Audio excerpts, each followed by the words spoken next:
নমস্কার বন্ধুরা, আমি লাস্ট ব্লগ দিয়েছিলাম 1 থেকে 1.5 মাস আগে। সেই ব্লগে আমি আপনাদের জানিয়েছিলাম যে আমার খুড়তুতো বোন 18 বছর যার বয়স, সে ব্রেন স্ট্রোক করে মারা গেছে। মন মানসিকতা ভীষণ খারাপ, কিছুদিন ব্লগ দিতে পারবো না। তো ব্লগ সেই কারণে দিতেও পারিনি। মাঝখানে আমার নিজের শরীর খারাপ হয়ে গেছিলো, তারপরে ভাবলাম যে ব্লগ দেওয়া শুরু করব। তো আবার ইতিমধ্যে শরীর খারাপ হয়ে যায় আমার, তো ব্লগ দিতে পারছিলাম না। তো ভাবছিলাম দেবো শুরু করব। তো আজকে আর একটা ব্লগ নিয়ে এসেছি, সেই একই রকমের একটা দুঃসংবাদ নিয়ে। আলপনা রুবি ব্লগের যে আলপনা, সে হচ্ছে আমার বান্ধবী, আমার খুব ভালো বান্ধবী। আমরা ক্লাস 5 থেকে একসাথে পড়াশোনা করেছি। ক্লাস 5 থেকে। আলপনার বাড়ি করতে হতে, আমার বাড়িও করতে হতে, ওর একটু ভেতরে, করতে থেকে একটু ভেতরে বাড়ি, আর আমার করতে বাস স্ট্যান্ড থেকে একটু দূরে, 10 মিনিট 5 মিনিট দূরে। আমরা ক্লাস 5 থেকে একসাথে পড়াশোনা করেছি। আমরা খুব ভালো বান্ধবী, আমরা একসাথে বসতাম, এক বেঞ্চে বসতাম। বললাম যে খুব ভালো বান্ধবী। খুব ভালো বান্ধবী হলে যা হয় আর কি, নোটস শেয়ার করা, বই শেয়ার করা, সব করতাম।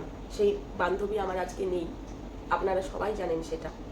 সে খুব ভালো কমেডি ভিডিও করতো, আর কাকিমা মানে আলপনার মা খুব ভালো কমেডি ভিডিও করতো। সেই বান্ধবী আজকে আমার নেই। সবাই তো ইউটিউবে হচ্ছে, সবাই তো ভিডিও করছে আলপনা কিভাবে মারা গেল এগুলো নিয়ে, বা কেমন করে মারা গেল, কি হলো, হ্যান ত্যান এগুলো নিয়ে। তো আমি সেগুলো বলবো না, আমি সেগুলো বলতে আসিনি। আমি বলতে এসেছি আলপনার সাথে যে আমার কাটানো মুহূর্তগুলো, বছরের পর বছরগুলো ক্লাস 5 থেকে, সেগুলো নিয়ে বলতে এসেছি। তবে ভিডিওটা খুব ছোট বানাবো, 5-7 মিনিটের বানাবো, হয়তো বেশি বানাতে পারবো না। মানে আমার শরীরের মধ্যে সেই শক্তিটা নেই, মনের জোর নেই। 1-1.5 মাস আগে বোনকে হারিয়েছি, আবার বান্ধবীকে। আমার সেই মানে মনের ভেতরে জোরটা নেই। শুধু কিভাবে আমরা এই কয়েকটা বছর একসাথে থেকেছি, স্কুল টাইমগুলো কাটিয়েছি, সেগুলোই বলবো। পাশাপাশি তো আমরা বেঞ্চে বসতাম। ও বাবা মায়ের একটাই মেয়ে ছিল, আমিও বাবা মায়ের একটাই মেয়ে। ওরও ভাই বোন দাদা দিদি কেউ নেই, আমারও নেই। ও না মাঝে মধ্যেই শুধু আমাকে বলতো, আমার ভালো নাম বাসবী, আমার ডাক নাম মুন, ভালো নাম আমার বাসবী। ও মাঝে মধ্যেই শুধু আমাকে বলতো কি, এই বাসবী, তুই আর আমি একই রে, একই অবস্থা আমাদের।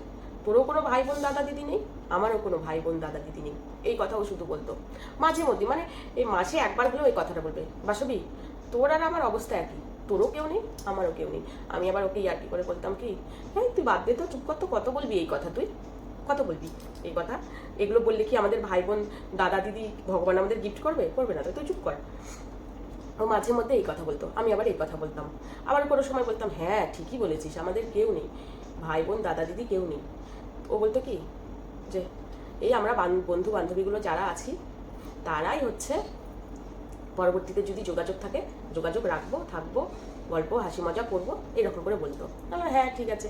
তখন ক্লাস 5-6 যে আমরা যখন পড়তাম, 7, তখন কিন্তু মোবাইল ছিল না। যখন আমি বুঝি 8-এ পড়ি, তখন ওই ছোটো ফোনগুলো এলো, ছোটো ফোনগুলো, ক্লাস 7-8-এ হবে হয়তো। তখন ফোনের এইরকম ব্যবস্থা ছিল না।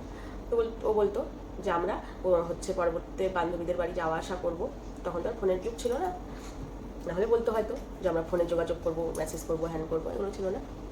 তারপরে একদিন যদি ও টিউশনে না যেত, হ্যাঁ আমাকে হচ্ছে ও বলে দিত, আমি কিন্তু অমুক দিন টিউশনে যাব না, তুই কিন্তু নোটগুলো খাতায় লিখবি, তারপরে খাতাটা আমাকে দিবি। আচ্ছা ঠিক আছে, আমি নোটটা লিখলাম, খাতাটা ওকে দিয়ে দিলাম, ও বাড়ি নিয়ে গেল। সেদিন রাত্রে নোটটা কপি করলো, পরের দিন আবার আমাকে যথারীতি হয় স্কুলে নোটটা দিয়ে দিল, নোট খাতাটা দিয়ে দিল, বা প্রাইভেটে দিয়ে দিল। আমিও যেদিন কোনো কারণে টিউশনে যেতাম না, ওকে আমি বলে রাখতাম যে আমি কিন্তু প্রাইভেটে আসবো না, কালকে বা পরশু দিন, তুই কিন্তু ভালো নোটটা লিখবি, লিখে আমাকে খাতাটা দিবি।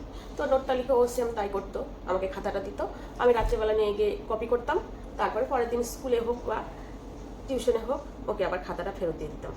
আর আমরা না টিফিন টাইমে যখন 5-6-এ তো অতটা বড় না, 5-6-7-এ যখন আমরা ছিলাম, টিফিন টাইমে আমরা স্কুল গ্রাউন্ডের ভেতরে, আমাদের বাইরে মাঠে যাওয়ার অনুমতি ছিল না মেয়েদের, ছেলেরা যেতে পারতো, মেয়েদের কোনো অনুমতি ছিল না স্কুলের বাইরে যাওয়ার।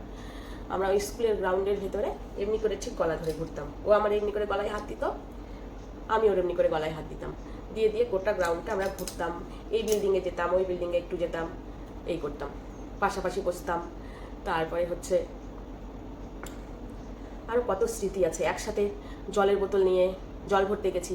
টিফিনে না কোনো দিন হয়তো ও টাকা আনেনি, আমি হয়তো টাকা নিয়ে যাইনি, ও টাকা এনেছে, একসাথে টিফিন নিয়ে ওর টাকায় আমরা দুজন খেয়েছি। আমি হয়তো টাকা নিয়ে গেছি, ও হয়তো কোনো কারণে আনেনি, আমি টিফিন নিয়েছি, 2-3জন বান্ধবী মিলে এরকম খেয়েছি আমরা। আর ওর একটা কথাই ছিল যে, বাসবি তোর আর আমার অবস্থা কিন্তু একই, তুই আর আমি কিন্তু একই, তোরও কেউ নেই আমারও কেউ নেই, পুরো ভাই বোন দাদা কেউ নেই বলতে ভাই বোন দাদা দিদি, বললাম যে এক টাইমে ভাই বোন দাদা দিদি নেই, আমারও কিন্তু ভাই বোন দাদা দিদি নেই। তারপরে হচ্ছে একসাথে মাধ্যমিক পরীক্ষা দেওয়া, আমি আর কিছু বলতে পারছি না। তারপরে একসাথে হয়তো না পরীক্ষার সিট হয়েছে এমন, আমার ফার্স্ট বেঞ্চে বসে পড়েছে, ওর হয়তো পাশের লাইনে ফার্স্ট বেঞ্চ বা সেকেন্ড বেঞ্চে বসে পড়েছে।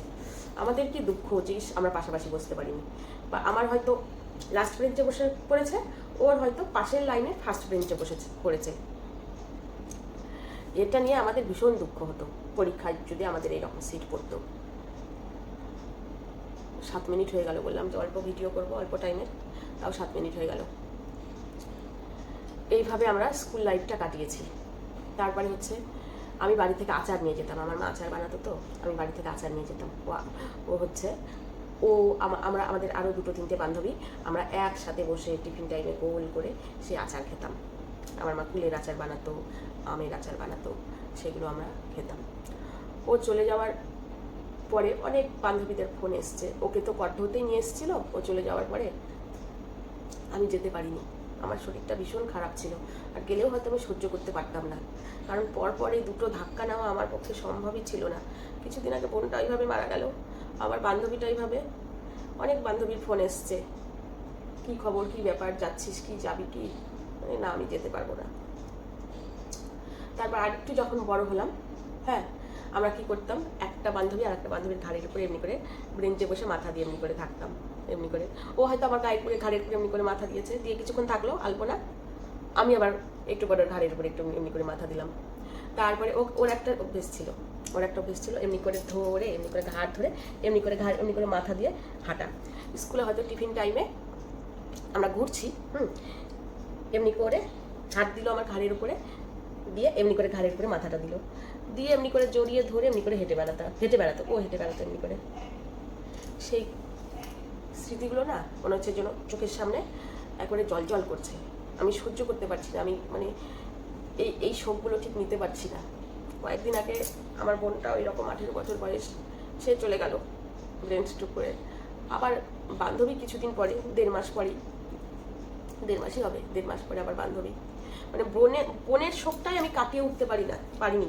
আমি চোখ বন্ধ করলেই আমার বোনকে দেখতে পেতাম, পাই এখন চোখ বন্ধ করলে শুধু আলপনা, সেই স্কুলের স্মৃতিগুলো, একসাথে আচার খাওয়া, একসাথে ঝালমুড়ি খাওয়া, একসাথে 12 ভাজা খাওয়া, এগুলো শুধু মনে পড়ছে। একসাথে জলের বোতল নিয়ে জল আনতে গেছি, এগুলো শুধু মনে পড়ছে। আমি সহ্য করতে পারছি না, আমি মানে কি বলবো, কি করব, আমার মাথা কোনো কাজ করছে না। তো মনে হলো যে ব্লগ তো অনেকদিন করিনি, তো একটা ছোট্ট ব্লগ করে আলপনার সাথে কাটানো মুহূর্তগুলো আপনাদের সাথে একটু শেয়ার করি, আপনাদের একটু বলি। তো বললাম এইটুকুই, শুধু এটুকু না, আরও কত স্মৃতি আছে, কত স্মৃতি, গল্প করা একসাথে। টিফিন টাইমে চুল আঁচড়ে দেওয়া, ও আমার বেনি করে দিত, আমার চিরুনি নিয়ে যেতাম ব্যাগে করে। টিফিন টাইমে বিভিন্ন ধরনের বেনি করব, এক একজন এক এক রকম বেনি জানে, কেউ খেজুর পাটি বেনি জানে, কেউ চুলের 4 অংশ বের করে সেই 4টা, মানে আমরা তো চুলের 3টে পার্ট বের করে বেনি করি, কেউ 4টে বের করে বেনি করতে পারে, এইরকম করে আমরা বেনি করতাম। আলপনা আমাকে বেনি করে দিত চুল আঁচড়ে, ওকেও আমি বেনুনি করে দিতাম চুল আঁচড়ে। আমাদের একটা বান্ধবী ছিল, ও খুব ভালো খেজুর পাটি বেনি করতে পারতো।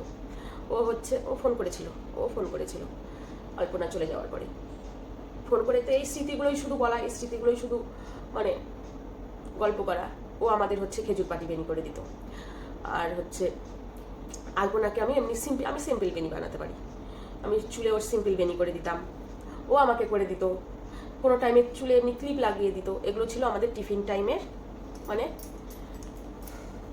আড্ডা দেওয়ার একটা সোর্স। এইরকম আরও কত স্মৃতি, কত গল্প, কত স্কুলের মধ্যে হেঁটে বেড়ানো, কোনো একটা ক্লিপ এনে চুলে লাগানো। একজন একটা ক্লিপ কিনেছি, সবাই সেটা চুলে দিয়ে দেখতাম, সব বান্ধবীরা। আমরা 3-4টে খুব ভালো বান্ধবী ছিলাম, 3-4জন ছিলাম আমরা। সে একজন একটা ক্লিপ কিনেছি, সবাই একবার আলপনা আমার মাথায় দিয়েছে, আলপনার মাথায় আমি দিয়েছি, আর একটা বান্ধবী দিয়েছে, এমনি করতাম। এই স্মৃতিগুলো শুধু এখন চোখের সামনে জল করে ভাসছে। আর ওর ভিডিওগুলো না যখন চোখের সামনে আসছে, ইউটিউবটা খুলছি, সবাই তো এখন ও মারা গেল কী করে, কেমন করে গেল, হ্যান ত্যান সাথে তো এগুলো নিয়ে আমার ওগুলো বলতে ইচ্ছেও করছে না, ভালোও লাগছে না, শুনতেও ইচ্ছে করছে না। আমার শুধু ওর সাথে কাটানো টাইমগুলোই মনে পড়ছে, আর কিছু বলতে পারছি না আমি। সবাই ভালো থাকবেন, সুস্থ থাকবেন, এখানেই শেষ করছি ভিডিওটা।